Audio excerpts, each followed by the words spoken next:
Bueno, aquí prendimos una fogata, chicos. Aquí estamos haciendo una fogata con malvaviscos. Yo la estoy prendiendo. Mi nombre es Martín.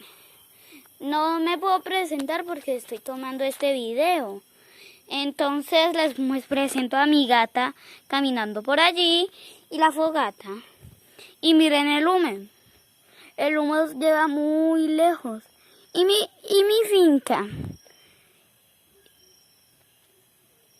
¿La vieron? Y miren, se está apagando. Yo la voy a prender ahorita. ¡Chao! Que tengan buenos sueños.